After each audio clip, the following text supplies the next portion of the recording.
Everyone, just giving you a quick intro. This video is going to be a little bit disjointed because it was played over a few days. We did basically an attempt at doing Correspondence 9th Age, like Correspondence chess, where you like mail each other moves back in the day. And some things worked, some things didn't, but I recorded a few videos in between times. So you'll get actually some of the videos that I sent over to my opponent Matt, which was just sort of like, look, this is what I'm doing in my charge phase. It's sort of the easiest if I just record it all and send it through to you rather than typing it all out and explaining it. So it'll be disjointed. It'll be a little bit weird. The volume is definitely going to be up and down. I got a haircut between one of the videos and now, so there'll be a few different things. And I think one of them, my microphone wasn't working, so I recorded it with the StreamCam microphone, which isn't amazing. But look, we'll see how it works out. And hopefully it's not too terrible. So we'll see how it goes. Welcome back, everyone. From my planned release for these videos, I hope there's a little bit of context that comes out before this one. But basically, this is my third round of the Invitational. I'm playing a Warriors army, against a Warriors army, I should say. And we have decided to do it sort of Correspondence chess. And I'm not 100% sure how it'll go. We're kind of figuring out the system as we play it. We've just done deployment and I've done my first turn and sort of sent it to him. We're sort of trying to figure out how the magic phase will work. So my plan is I'm going to sort of record after each section that I do, or if there's one that's just sort of me replying to messages, I'll cover that in the sort of next chunk video that I do. So we'll see, one, how this video goes, and two, how the game goes. But I'll just briefly talk about lists. So I have got my A and B, which is basically if you've heard the previous video on this, it's like my sort of leadership terror bomb type idea. So I've got the Jabbers. I've still got all the stuff from my previous list. The main thing is really the Jabbers that is different to all that I care about, and the Shamanism Adept, I guess, makes my magic phase a little bit stronger. I don't think they'll be particularly strong against Warriors, but we'll see how they go. Discussion on the list I think was a previous video, so I won't bore you too much with that. His list, Matty P, here we go, is basically Alchemy Adept with Destinies and with Book of Arcane Mastery. Big unit of 30 Great Weapon Warriors with the 2 supporting attack in the second rank banner. Chosen Knights of Wrath with the Wasteland Torch. Feldrax with Halberds and a Flaming Standard. 4 Wretched Ones. And then he's got List B, which is 6 more Feldrax, 10 more Warriors, and 5 more Warrior Knights. It's, I think, going to be pretty tough. The sort of just 4 big combat units that I don't have a terrific answer to. Because honestly, my list is a bit soft, and I think his list is just a bit harder than mine. But I don't know what in my list is very likely to beat his list. I would sort of need to combo things, and Giants being AP 0 isn't very helpful. Even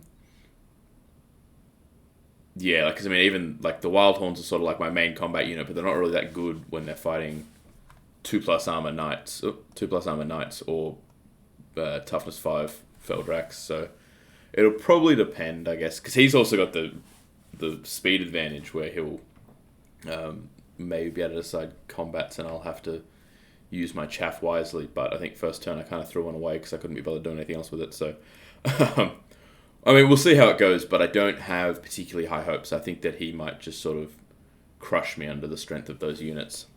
In terms of how deployment in first turn went, this was deployment after Vanguards. So I've drawn the line of sights there basically, so there's a nice little giant pocket in under that hill. And then, yeah, just sort of vanguarded the BSB because there was nowhere nice for him to sit over sort of hiding in behind somewhere. I deployed everything to go first. So he was able to stop that from happening, basically. So the BSB sort of, I put him there because then as I decided what I wanted to do with other things, he can either run over to this side and be threatening there, or like, basically I put him more central so that his 20-inch march could do something handy. And then my turn 1 movement. So what I've done here is I've drawn the distances because I sent this screenshot to Matt so that he would sort of know what the distances were when they weren't obvious. So like, I mean, dogs are auto in no matter what. Everything's either, if I haven't drawn a line to it, it's either out of line of sight from the things that are in range.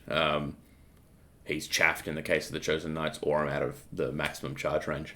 So I did bring my my Briar Beasts on in the forest as well. See what they do, I guess. Yeah, basically my plan was just to sort of be a bit aggressive up on the right flank. But I mean, as I said, I don't really love the matchup. I don't 100% know what I'll be able to do with those, particularly those 2 units on the left. I might just sort of be trying to block them for as long as I can. A plan might be, if I get a Jabberwock within 6 and sort of like hiding where it can't be charged, to charge it with the other one to cause a terror check at -1. That might work because Feldrakks don't get a reroll. So, but then if I get in, I'm sort of like, I need to probably have a better setup where I am actually giving him a chance in the fight rather than just trying to send him in 1-on-1. And if you fail, passes the terror, I just lose a monster. So I'm not 100% sure what the best plan is over there, but I've sort of tried to move up a little bit cautiously, but pushing on the right flank because my sort of idea is maybe I can send the Chariots and the Giant and the Briar Beasts and cause enough problems from the right that I mean, he's probably just going to do the same thing from the left. So I don't know. We'll see. I don't want this to go for too long because I'm going to have a few chunks of these videos. Yeah, Magic Phase, we're going to work out how it works. We haven't really decided yet. I'll probably try and just buff up my my Wildhorns to make it more difficult. The Feldrakks are unlikely to charge, and if they do, they're unlikely to get in. But if the Warrior Knights get in, I probably want some lethal or AP or extra strength or something to help me get through their armor. Yeah, so we'll see how it goes. Okay, as I said, a little bit disjointed. You'll also be able to hear the 3D printer in my background, potentially. How I got to here will be covered in the video coming after this, but I just wanted to touch on this to say what's sort of going on here, and explain a few of the things that happened with my opponent's movement. So I won't get too much into mine because I'll actually explain anything that's about to come, but basically the reason this all looks so confusing is because we were basically going off a saved game where we were playing each other after deployment, but then we can't move each other's models, so we had to like interpose whatever models we could find on top of them. I think my opponent used a lot of Empire models for my guys, and I used these really dark warrior models that seemingly everybody on UB seems to use. So basically it's going to look messy, and the rest of the game is going to look messy, but you're just going to have to bear with that, or, I mean, you don't have to. You could not watch, but if you're going to watch, you're going to have to bear with that. So basically, I will just go through what he did, which is basically, as you can see, he had his big unit of warriors and wizard here. He moved them up pretty aggressively. The Feldrakks were sort of more around this region in front of the Giant, facing down south, but because the Giant was just behind this hill but could see them in their flank, there was a whole thing where they had to turn to him. You'll probably see their actual position in the video that comes after this in a second. He just sort of turned things around over here. He charged my dogs that I chaffed the Chosen Knights with and ended up in the position down here. Wretched ones were just sort of sitting around doing like a rear guard against my ambushes. Though, to be honest, I don't think my ambushes were much threat to most of his things, so he probably could have used them a bit more aggressively. Yeah, otherwise, the rest of the stuff that happens in my turn is about to be talked about. So, this is the end result of my charge and my movement, I think. So you'll see that progressing in the next little bit to come. Okay. So, first thing I will do is... once this comes up, he will declare a charge here, where they will take a terror check. No, they're fine. Okay. Cool. I will then go and just... the warriors can't flee. I'm just going to send everything at them. The BSB, I'm pretty sure, can see you. Yeah, because those models are elevated. So he'll go in. Same thing for the Razortusks. Yeah, easy line of sight. No, I'm checking. So everything's going in and everything looks messy, which is great. And did I want to do that? And yeah, just stuff it. Let's go. Trying to send those guys in. Trying to send these guys in. You can't beat anything with armor. You do have stomps though. How far can you go? It's like a... no, let's chaff with you, I guess. Okay. So rolling for distances. This giant could actually completely fuck things up. 11. He shouldn't if he's not feeling terrible. So rolling for him. Looks like he's an 11 or 12. I hope it doesn't matter. 9. So cool. He's in. So he'll run around, as we said. Do his wheel up. Sorry, that's not right yet. It needs to be back a bit further. And then that's the only way he's going to hit your corner. So we'd have to hit like that. And then these guys would rotate around that corner back to him like so. And then Jabber over here, I'm pretty sure I got that right in that it's a 12, 13, 14. I'll just check the measurements you gave me and make sure that is correct. 14 to warriors, yep. So movement 8, so he needs a 6. He's in. The other guy who is 1 inch closer, so needs a 5. He's in. This guy who looks like a 12, so needs a 5. He's in. The BSB is auto in because he's 9 away, and these guys I think needed a 7. Razors are 14 to warriors, so yeah, they need a 7. Alright, everything's in. How can we do this? If we go like them, they fly. Want corner clips on things. So this guy will just come in. Actually, they're going to be the easiest to do last because they'll just fly over things. So if I send these guys... what's that angle? 0. So they could go up to there, so they don't need to. To go in like that. How much are they going to take up?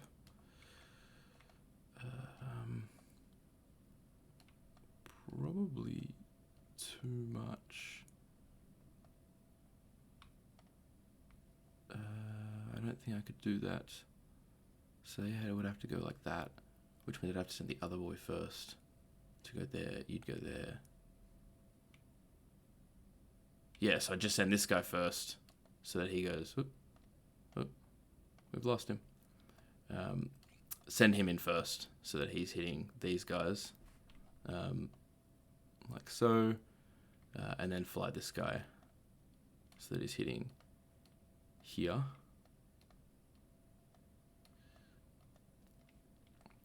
And then flying him in so that he's hitting along here. And the BSB obviously just... saving. What are you doing? Yeah, I don't know what I was confusing myself about. And again, just corner clipping down here, where he's still in their front I think their angle might be slightly different to the picture, but I'm pretty sure he was meant to be front to them for an overrun. Okay. Cool. That's all that. Wildhorn's are auto, and then we've got the Chariots, as you said, was a 17? Yeah, 17 to the flanks. They need a 10 with a reroll. Yes, they make it. All right, everything has made all of their charges, which feels like too many. So I think we might actually... I think we'll have to send 2 through the ruins because of where the giant is, but we'll see what we can do. Okay, so not quite.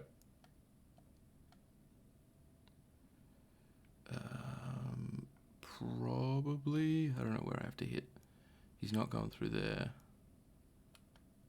Well, basically, he would have to go through there.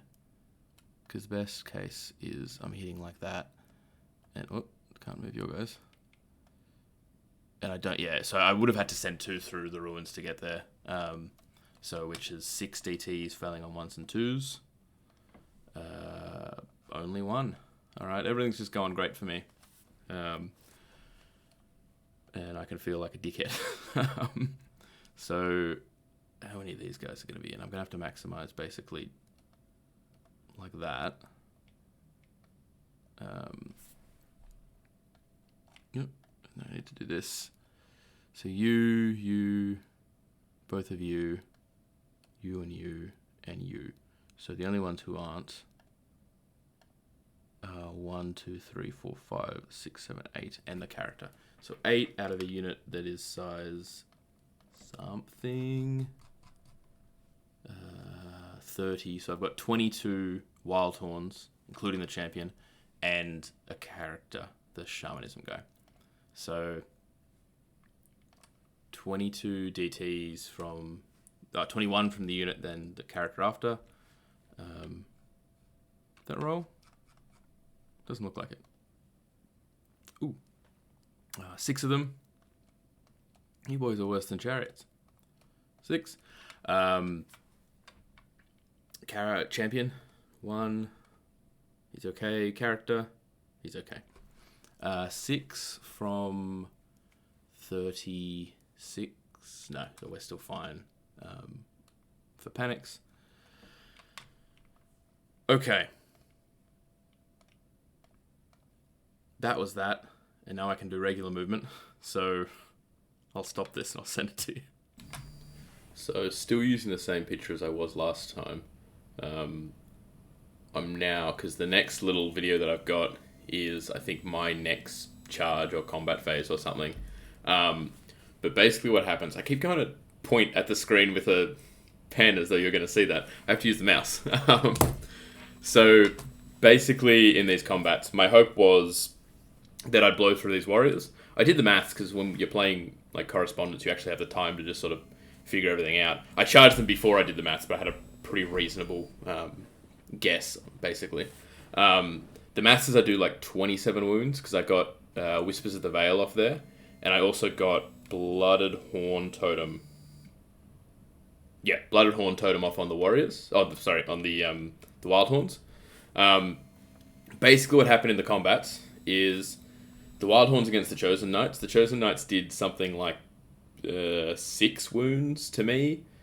The one in the rear rank failed to kill to do a wound to the Chariots. The impact hits did kill one Chosen Knight, I should say. Sorry.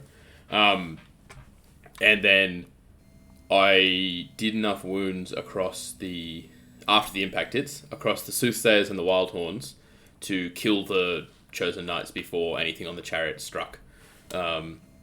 Which honestly kind of surprised me. I didn't think they'd go through them. So when I was declaring my charges, I may have actually mentioned this when I was doing that in the video, but I'm not sure. Basically, after about a turn of doing this type of game, I was like, this is too complicated, there's too much stuff on the board. I'm just going to charge and figure it out. I was pretty confident once I got everything into the Warriors that I'd win over there. And charging here was just because I was like, I might be able to move backwards and chaff with the Gargoyles and get him to go a weird direction, but realistically, I don't think that's easily replicable by him. So I don't necessarily have the exact right position for the Chosen Knights. And if I chaffed him, he might not have the exact right position for my units, and it was probably going to get pretty complicated in terms of like where his wheel and if he could hit my unit on an overrun, like, and all that sort of stuff. So I just said, like, stuff it, I'll charge and I'll see what happens. Not really expecting much.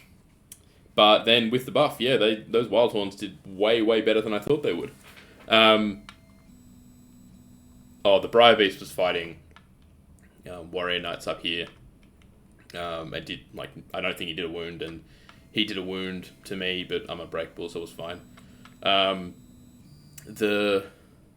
That's weird.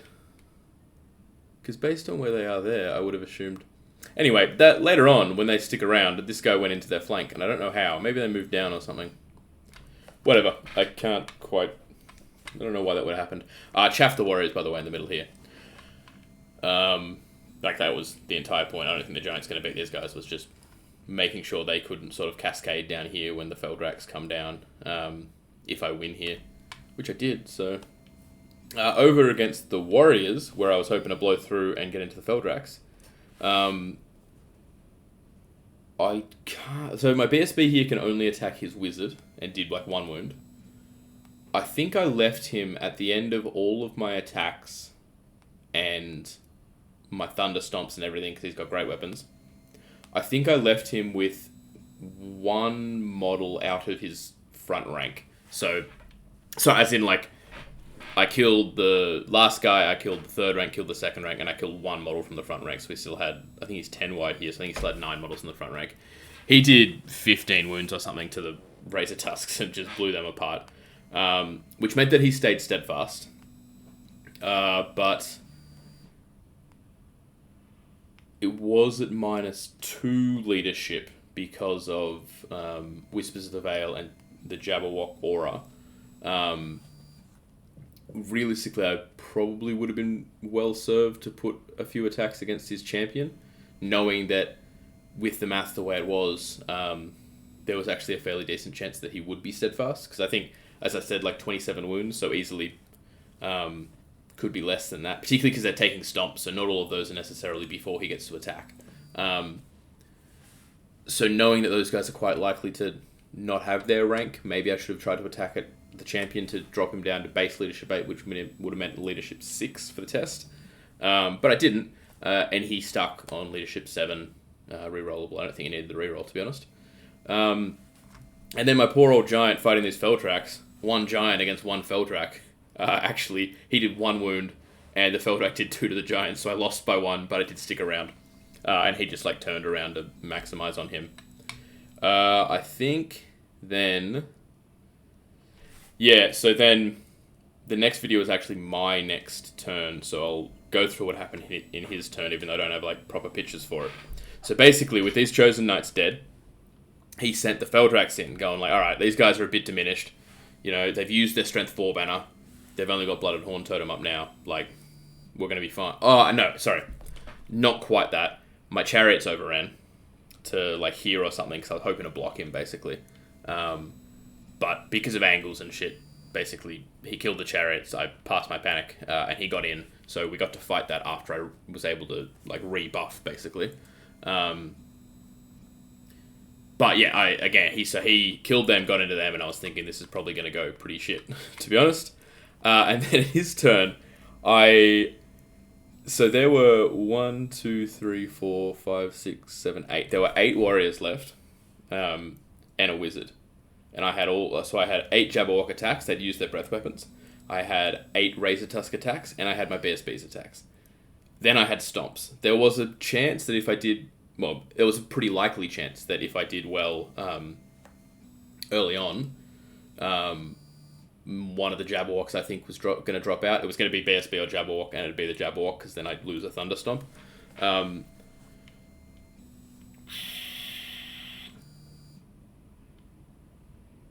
I think in the end... I know what the end result was of the combat. So I think I had 1 combat res because I had a BSB still in contact at the end. He killed, I think... He didn't kill a Jabberwock. I think he killed Bo... No, I think he just killed that guy.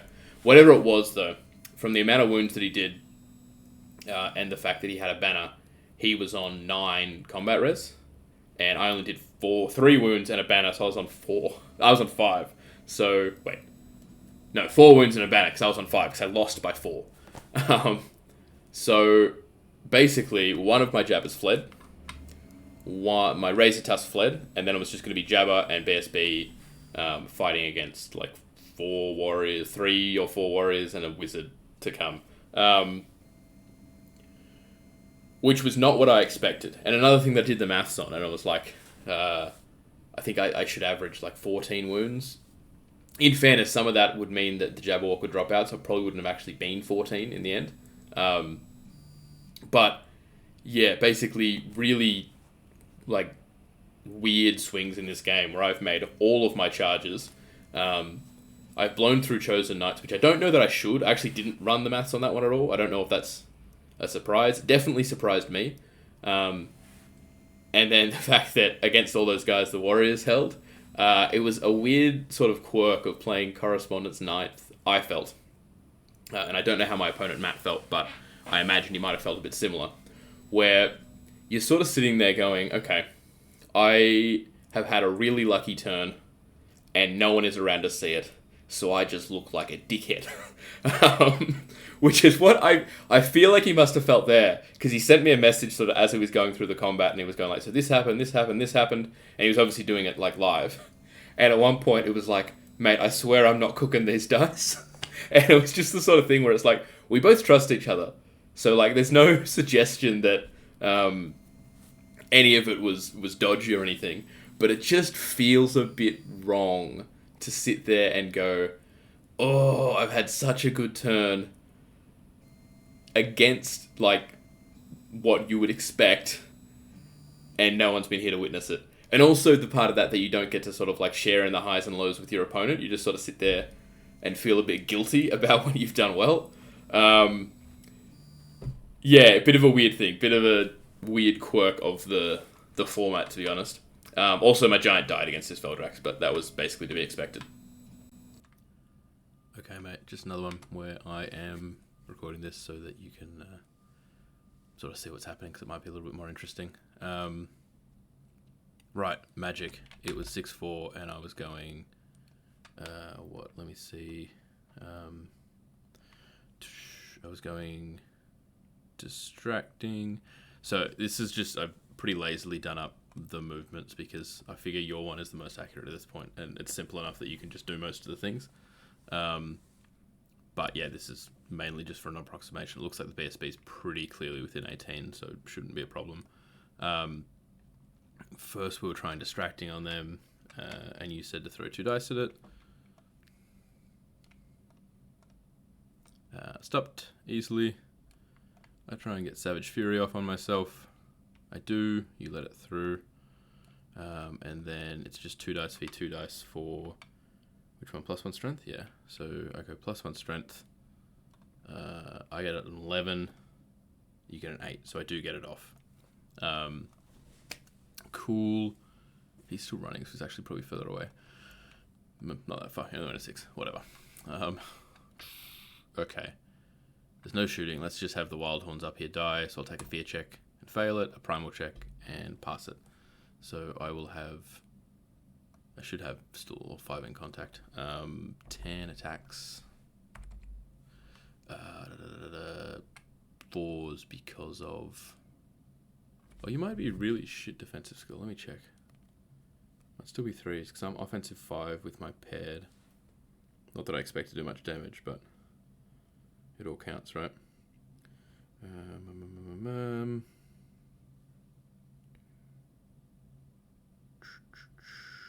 Very entertaining television. No, defense 2, so yeah, still normally hitting on 3s but 4s because of fear, but with rerolls. So 3, 7 rerolls, gets me 6, needing 5s, gets me 2 saves. You're fine on both. 46, 17, 21, dead. Cool. I don't really need to turn around because... I should probably lock that map. Because they're random movement, but you can face them wherever you want if you do want to. I guess we'll go to the Jabberwock Combat. This isn't there anymore. Get out of there. Well, you said you're not doing a challenge, so I don't know where your champion is. From the looks of the picture, let me see. I think I might actually be right alongside.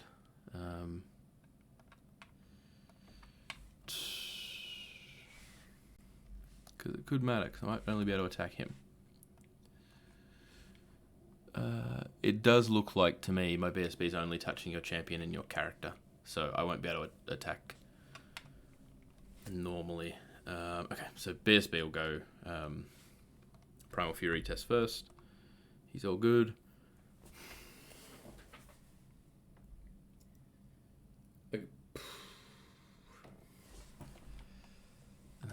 So BSB is just going to try and kill your character, who I believe is toughness 4, but another thing I do need to check. I know he's got destinies. Yeah, he's toughness 4, sick. So hitting on 3s, come offensive 6, 5 attacks. So 2 rerolls. So, then 3s, that's pretty good. You get 6+ armor. And fail both of these. No, so you take 1 more wound. You're probably same time as my Jabber. Yeah, a G3. So your 2 attacks have to be on the best B. They both miss. And then Jabber has 4 attacks at your warriors. He will get 1 hit. He will wound, and you will fail it. And then you've got basically 7 attacks at him. 5 hits. Only just, but that's a dead Jabber. And his Thunder Stomp on you. 6. So I have to split this. I've only taken 1 wound. I've done 2 wounds. I will put 2 on the character and then 4 on the unit. So on the character, it's 2 wounds. He gets a 6 up. He gets a 4 up. He's now dead.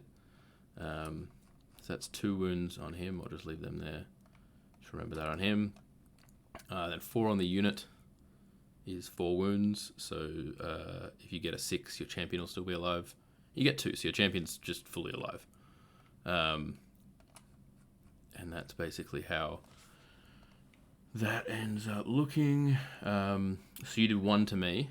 I did 1, 2, 3, 4, 5. So I'm up by 4 on wounds. I've got a banner. You no longer have a banner. So I'm up by 5. So do you hold? Damn it! You do. You do. Okay. So I think I'm basically in the right position from the looks of your thingo, your picture. I need to take a panic test on the Razortusk behind. I'm pretty sure Jabbers are fearless. If they're not, I'll take a test and see if it matters. I don't know if it was within 6. They are fearless, cool. So the Jabber behind, I think he's leadership 6. He's fine. So I'll see if you can reform. Well, you lost by 5, your leadership 9, so you actually can. I don't know what you particularly want to do, but if I give you my flank, I mean, there's not much I can do. You would just be able to keep me so that they're in the flank by the looks of it. I'll get you to check on your...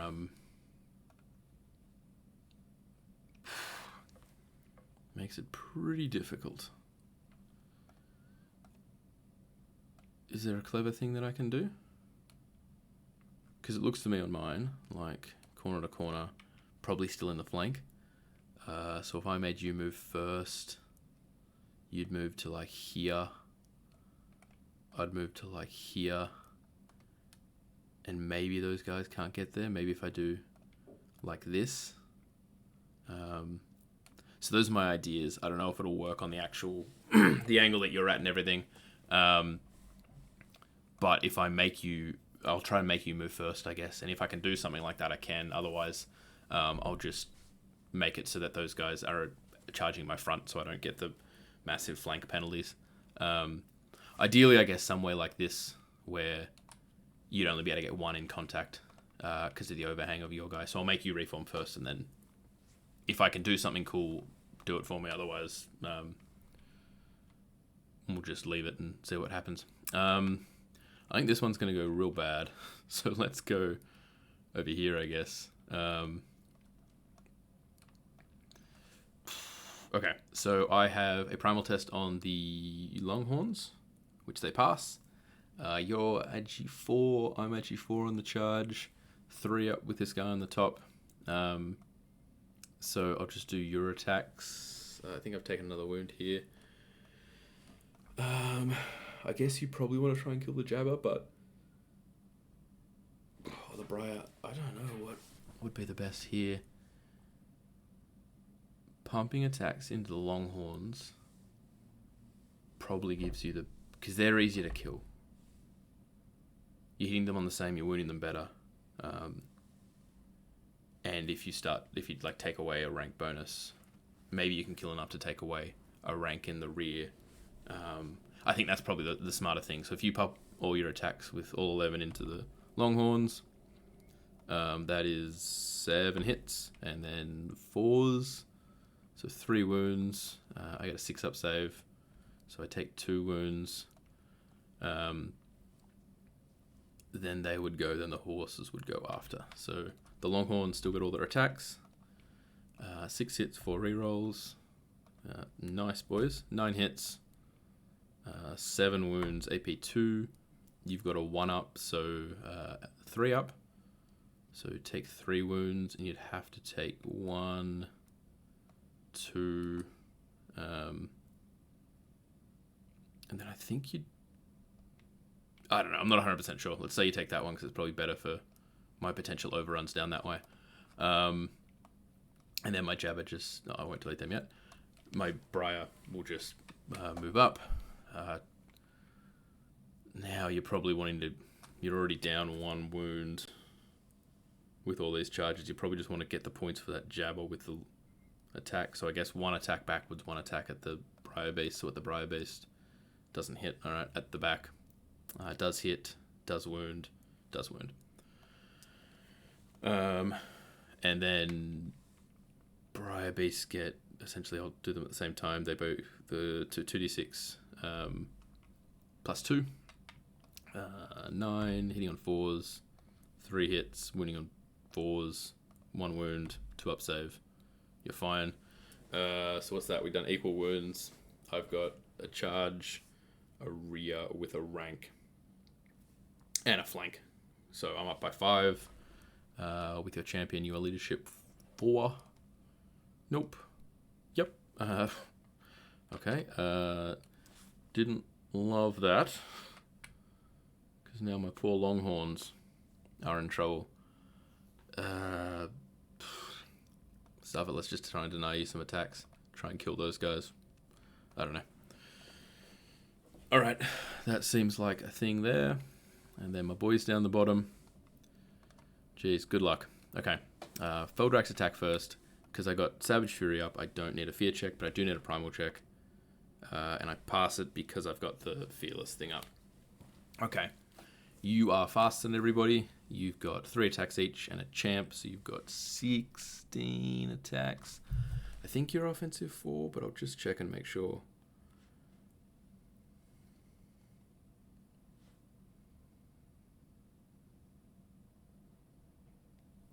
You are offensive 4, so hitting on 4s with your 16 attacks. Ouch! Winning on 3s. Alright, that's better. 1, 2, 3, 4, 5. I'll do my sorcerer attacks first. So they've got 6 attacks hitting on 4s with rerolls. So 3 rerolls is 5. Then now strength 6 because of the spell, so winning on 3s. Sorry, excuse me. 4 wounds. And I think that'll go through an armor save. Yeah, 4 up. So 4 wounds. He's taken 3, so 1, 4. I'll just leave those over. So remember, he only had 1 wound. And then I've got 1, 2, 3, 4, 5, 6. So 12, 13 plus 6, 7. So 20 attacks from the Wildhorns. Their offensive 5s needing 3s with rerolls. 9 rerolls. So 17. Strength 4 at the moment. Oh, wait, I got Savage Fury as well. So 17 is actually 22 with Battle Focus. Strength 4 is needing 5s. 12. All right, boys. Jeez, go off. Then you got a 5 up. And that's where they disappeared. Okay. So I do 10. Jesus Christ. For 8. 2 more over here. So knowing that I did 1 to that guy, I did 1, 13, 14, 15. You did 5. So you still got a stomp. You did 6.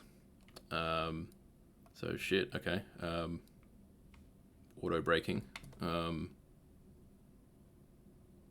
Jesus. All right. Yeah. I'm not missing anything. He charged. Shit. So 1, 5, 9, 13, 14, 15.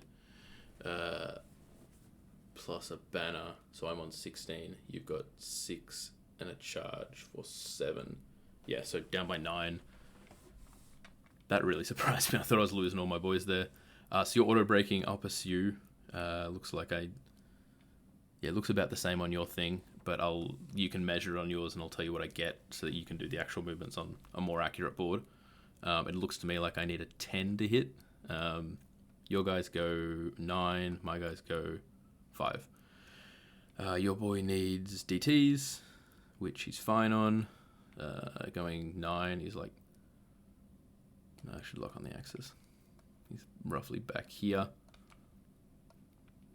I'll just disconnect him. And then delete that. So looks like only those 2 are missing. So I've got a character that needs a DT. That didn't roll. Is that not rolling? What's going on? There it is. So he takes a wound. My champion is fine. And then I've got 1, 2, 3, 4, 5, 6, 7, 8, 9. 1 more dies. So you're dead. You've taken a wound. And I go 5 inches. This is a really fucking weird game. And that's all the combats. So that's everything. I've told you where things are. You've seen my sort of thing over there. We've talked about over there. So yeah, I mean, over to you for your turn. Jesus, 3. Yeah. So we've reached the part where I don't have any more videos to come. So this is just me looking at the last couple of pictures, trying to explain them and finishing off. What's happened since? I think you've just seen that my Wildhorns have somehow managed to beat the shit out of Feldrax as well, with being like Strength 4 and Fearless, which was another thing that was surprising to me. This is actually a picture from Matt, which is why it's a little bit differently shaped to like my screen's proportions, and also why rather than seeing all his models unmoved, you can instead see my models unmoved. What's happened? So, these Feldrax came down and killed my fleeing Razortusk, I think. I think Razortusk might have fled, and then he killed it. Whatever happened, the Razortusk was down here, he killed it and pivoted. The Jabberwock here was actually facing up, because I'd reformed him after fleeing, I think. And facing this way. This is from... Yeah, this is my opponent's turn 3. So, the combat with the BSB, I guess you would have seen... Yeah, I think you would have seen how all that went down. So basically, the Wretched Ones just got into the side here. Up here, basically, after not breaking him, he sent the Warriors in and then I think they do like 6 wounds or something. Basically, my Longhorns die, Briar Beast dies, and these guys just reform long to maximize their attacks against them. I think this giant on this turn or the next rallied, but like doesn't really matter. He's taken 5 wounds. At the end of the game, I think I send him back and he just dies to something because he's got AP 0. I'm looking at this basically like, so with a line of warriors here, I'm like, well, I feel like I've now lost enough Wildhorns that this is possibly a bad decision, but I'm still going to send him in. Because I don't know if I may not have mentioned this earlier, but the secondary in this is basically there is none. The scoring system is just you get 1 point for every 225 points from your opponent's list that you kill, sorry. So losing things doesn't actually matter. It's just what you kill that contributes to the score in this game. Yeah, there's the one warrior left here, and basically I think I kill him, and then I stick against the wretched ones that did 2 wounds, but then later on, like the next round, he just dies. I sent my Wildhorns. I keep trying to say warriors with them. I don't know why. My Wildhorns into the warriors. And we'll see what the next picture does. Yeah, okay. Basically, they did an almost equal number of wounds. Spike Shields did, I think, 1 extra wound, which meant that because I ended up down to my champion and my 2 characters. He had 3 models left, and Banner... Oh, and his full command still left. I also lost like 4 guys to the DTs here. I kind of lost that many. I lost a couple of guys to DTs. I don't know how or when. Whoa. Yeah, something happened with the DTs when I charged. Maybe in fact this is not, like, this is his approximation of my position, but I was a little bit further back. Because I think I took DTs with most of my guys, because I lost like 3 or 4 on the charge. However it happened, basically, he ended up winning by 1, and I didn't have my BSB around anymore, so I went and I rolled a 8, I think. I fled, he didn't catch me, but then it's his turn, and you'll see that next. He caught me. Yes, this was like the aftermath there, where he was 2 inches away. I was running down this way, but he caught me. After that, the Feldrax just like turned around and faced the Jabberwock, I think. The wretched ones cleaned up the Gargoyles I was using. And then my last ditch attempt with my Jabberwock was basically charge the Feldrax. I think he kept them within 6 inches. So leadership 8 terror check, but they passed on an 8. So that was just obviously always going to be just a dead Jabberwock in the end. At the top you can see his Feldrax running away. That didn't flare. Sorry, we're getting confused about whose screen. This is my screen. And that one didn't rally, and it ran off in the end. So basically, after I sent the giant up to his death, because it didn't matter if he rolled well and won, that's good for me. If he died, it only helped my opponent. It didn't hurt me, so it wasn't anything I was concerned about. Yeah, that's basically the game. It ended up being a 20 to Matt and 11 points to me, because he had a deceptive number of points basically left in, maybe 400 points of Wretched Ones, like 800 points of Feldrax, and then like 600 points left with Warriors and Knights, not below half.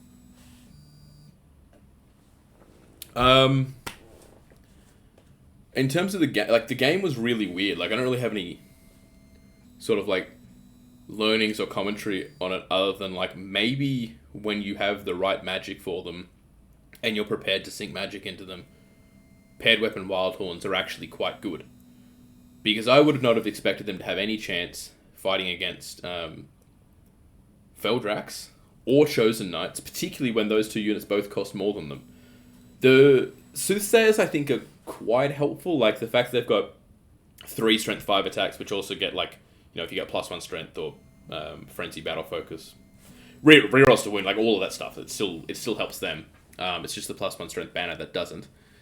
I think that is actually probably a bit important because, against the Feldrax, if I recall correctly, they did 3 or 4 wounds, which was probably quite significant. They've got that little bit of extra AP built in against the things that... Like Chosen Knights, for instance. In that formation, fighting my Wildhorns, even if the Chariots didn't go into the side, they would have 3 each, so 15, 16 attacks, hitting on 2s, wounding on 3s, and then like 6 mount attacks, hitting on 4s, wounding on 3s, and then some stomps. So they've got like a decent number of sort of attacks and damage, but I think that probably only comes down to maybe 10 wounds in total to the Wildhorns. And the Wildhorns have wounds to spare. Like, they're not like the Chosen Knights where when you start losing wounds, you start losing output. And when you can give them strength 4, any of those buffs, like +1 strength, reroll to wound lethal, whispers on him, or the totems for like Blooded Horn particularly, they're actually just like a really solid combat unit that hits extremely well because they're offensive 5, ignoring parry, and typically rerolling to hit. So, like, there's a bit of a concern, I guess, with if you put the same amount of magic into like a Minotaur unit or a Centaur unit, maybe they're just better. But they're also more independent themselves. Like, it's not as like... If I took the Great Weapon Minotaur unit that I've used quite a bit, like the unit of 8 or unit of 9 typically, they need Druidism, and they're not doing anything without Druidism, basically. They're usually just going to die if they don't have it. But if I have the darts of Minotaurs with Great Weapons, if I have some small units of Centaurs, or even... Like, realistically, I think that Centaurs with just shields or Centaurs with Great Weapons... I don't think they need Druidism magic to survive because they're still quite cheap. And they'd also still benefit from a lot of the like Shamanism buffs, like +1 toughness. If you had a Master for like the -1 to hit. Particularly the shield ones I think would be better because they've already got parry, so the -1 to hit helps. The Evocation buffs help them. Yeah, I think they're them probably more than the Great Weapon ones in a list like this. I think that it's actually a very, very viable idea. I've only played 2 games with the list, and one of them they got punked without doing anything. But that was more my bad play than anything else. But what they did in this game literally made me think, maybe this is actually something that you can build around and it's not complete and utter nonsense. So, sort of first a real attempt at using them maybe ever. I've definitely used the unit before, but I don't think I've ever focused so that I would have like the 2 wizards, have the magic and stuff on them that actually makes them worthwhile. And they're so cheap. But yeah, I guess like what the point of me taking this event was to try things like that, and like Jabberwocks. Jabberwocks haven't really done anything in this game. I mean, the Jabberwocks were important against the warrior unit. It's just that we didn't quite do it fast enough. But yeah, I think that might be something that I'd be quite willing to look at more in future. I don't know about... Like, the whole idea of like a terror bombing list isn't really my style, so I don't know how well the Jabberwocks fit in. Though I do think having a breath weapon in a Beast Herd's army actually might cover some holes in terms of like things like shades from Dread Elves that are actually really annoying for Beast Herds. Having a Jabberwock around might actually be quite helpful for that. It's just... I don't know if it's worth 600 points, because it's kind of a shitty output monster. Like, it's only got 4 attacks, and yes, it's got a Thunder Stomp, but like it's not very resilient. I don't know. It's not like a Cyclops where you're like, hey, it's actually got a 5-up ward save and stuff, and it's got strength 6 attacks in combat, even though it's offensive 2. So I still don't know about the Jabberwocks. I'm happy to try them out a little bit more. But the Wildhorn block, definitely. I'd be keen on seeing more of what that can do. In terms of the format, which you probably haven't gotten you've gotten a little bit of an insight into how it works because you saw sort of me basically talking to myself along the way. I don't think it's a great way to play Ninth, because Ninth is like a lot of it is basically the social aspect where you you're wanting to laugh and have fun with your opponent and enjoy the highs and lows together, where chess is more like, this is largely internal. Like at chess tournaments, you're not allowed to talk, at least from what I've heard. I haven't actually been to one. So I think it's just a different game, but it was interesting to be able to sort of like, I could just sort of sit down. I think I did for my turn 2 where I declared all those charges. I sat down for like 30 minutes and just sort of went, like, how's this going to work? What am I thinking about? How's this look? And it was quite cool to be able to just take complete time and be able to go like, all right, like there's no rush at all. And I don't want to sit here and I want to think about this position and what I can do. So there is some value to it, but I think it would need, like, there'd need to be a few changes or something. Probably a better tool to do it with than UB. Like, even if you just had, like, grid lines down where you could more accurately place where models were and stuff. Or if you had, like, you have a housemate who plays 9th and you've got a table set up and you just sort of, like, you walk by and you're like, oh, I can see he's rolled 2 dice for this in Magic. I'll roll this. And you're really, really doing it slowly and just, like, whenever you walk by. So for Magic in this, by the way, we didn't want to go back and forth with each spell or whatever, because that would just take too long. So what we tried to do instead was basically, so as you can see at the bottom, I've got card number 5 for my 4th turn, which means I think I probably ended up with 8-5 or 9-5, whatever. So if I had 8-5, I would go like, all right, I'd send him a message and say, I'm going to throw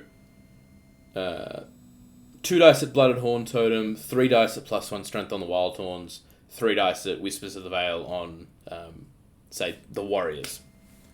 And he would then just come back and say, like, all right, cool, well, I'll throw, like, 3 dice at that and 3 dice at that. Or he'd have 5. So 2 dice at that and 3 dice at that. And then sort of just did, like, a little bit of a logical thing where you're like, oh, you failed to cast, but you failed to dispel, but you rolled some 1s. So we'll chuck that into your next spell attempt. Or you failed to cast, so we'll chuck it into your next spell attempt. Which is why I went with my totems. I was like, I'm going to use them first, because I can't fail to cast them, because I don't want to have a situation where I'm like, all right, well, I tried to cast a spell on 3 dice, I rolled 2 1s and I failed, I can't put 4 dice into a totem, it has to go into the next one. So I tried to just make that simpler by going like totems first, then magic.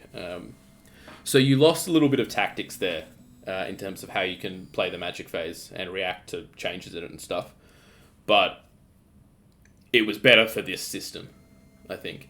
And I think it only works as well if you're doing it the way Matt and I were kind of happy to just be a bit casual with how the movement was. So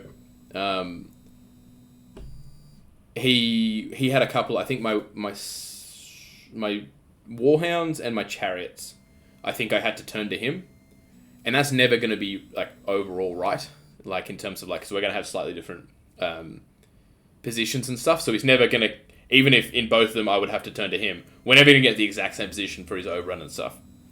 But I think you can get past that quite easily by just being like, look, this is out of line of sight. This is if they turn to you. Like anything that you like think is obviously going to come up or whatever, you go like, look, well, this is what my intention was. And the other guy, even if it doesn't work that way on his screen, just sort of going like, cool, like whatever, where we can't play a game of millimeters in this instance. But I think in the end, to do it again, I'd need to think more about exactly how it was going to work. Like exactly what changes would need to be made to the way we're playing, like with the way we did with Magic. And also what we can do in terms of to make the movement easy, because I didn't really like having having his models and then me putting models on top of them and doing all that and having 2 different things. So what I ended up doing for turn 3 or turn 4, after it had simplified quite a bit, I basically was just saying like, look, I'm gonna charge here, I'm gonna move this one in a way that is a little bit like that. Like, can you just move it on yours, because yours is more right than mine now because I didn't move it last time. So now that the movement phase is not as complicated, just do it that way. And I think you could kind of do a similar thing here. It would be a little bit complicated when you're sort of like, oh, I want to get out of arc here, and your opponent's like, well, you can't. Like, 18 inches to get out of arc, and you can only move 16 inches or something. But I think... Yeah, I think you'd need a better tool in the end. That's sort of the takeaway I would have, is that there needs to be something that is a little bit more designed for this kind of play. But it was good fun, and my opponent was really cool. I was happy to get 11 points. I thought the matchup was pretty bad, to be honest. I might not have thought it was so bad if I knew my Wildhorns could kick the shit out of Chosen Knights and Feldrax, but yeah, I mean, I was still happy with the result in the end. Plus, I guess there were opportunities where that could have been better. Like after assuming that the Chosen Knights and the Feldrax weren't like massively unlucky anomalies for my opponent, which I don't think. Like the Feldrax one, I'm a little bit more like, I think I got lucky there. But the Chosen Knights, I think, was surprisingly just a little bit closer to average than I thought it would have been. But say I'd blown through those warriors on my turn 2, I would have gotten things into the side of those Feldrax and probably taken them off. And then I probably wouldn't have ended up losing the Jabbers. I probably wouldn't have ended up losing the BSB. I would have lost some of them because our wretched ones are up there and they're really hard for particularly my Beast Herd army, but really any Beast Herd army to deal with. But yeah, I mean, if I got those Feldrax points, it would have just been like 900 extra points to me, even if I lost all those things that I lost anyway. So I think there were still ways where this game could have gone better for me, and it didn't fall that way. I'm not 100% sure how reflective this game was of skill in the end, because we sort of just went, fuck, this is a bit complicated. Where, like, Maddie just ran everything forward and went like, whatever. Like, you can charge it with everything if you want. And then I just went, fine, I will, and we'll just see what happens. Probably biggest thing in this matchup, like if he was doing a 4,500 point list really similar to this, I think he'd just include better magic, because he only had one Wizard Adept in this list. So my magic was really decisive, I think, because I always had like buffs up in important places. When we were fighting multiple combats, I don't think he had an important buff up for the time that we fought, because he, I think, buffed the Feldrax, not the Chosen Knights, because there wasn't much would help with the Chosen Knights, maybe because my Wildhorns were out of 18 for the attribute to go on them, and they already had Wasteland Torch for flaming attacks anyway. I guess giving them +1 armor would have helped. But I think he put armor on the Feldrax in case I charged the Feldrax rather than the Warriors. And then I stopped Glory of Gold on the Warriors, I believe. So I think in his next phase, he actually buffed the Wretched ones fighting the Wildhorns, which surprised me a little bit because the Wildhorns suck. And the Wretched ones are dishing out like 46 +4 attacks that automatically hit. So I don't think I had any chance there. I think that basically if he had a bit better magic, so maybe he loses a Feldrax, maybe he loses a Chosen Knight, I think he would do much better against me than he did, because I think that maybe not the Warriors, because that was quite heavily skewed in my... I mean, I guess if he got Glory of Gold up, but not much offensive could have been done to help him there. Because he was striking like after I'd done everything for me. But potentially anything that would have helped out the Feldrax or the Chosen Knights would have meant that sort of equalised my magic on the Wildhorns, which means that they probably then find it a lot harder to fight the Feldrax or the Chosen Knights. And one of the reasons I think he didn't buff those guys is because he was like, well, they're going to beat Wildhorns, which I also basically assumed they would too. But yeah, I don't know. Weird game, weird format. but lots of fun and very interesting. So I hope you guys found it interesting. This is probably going to be a really long video by the end because I've got all these things disjointed and I've waffled on at the end. But I hope you enjoy it and I hope it's interesting.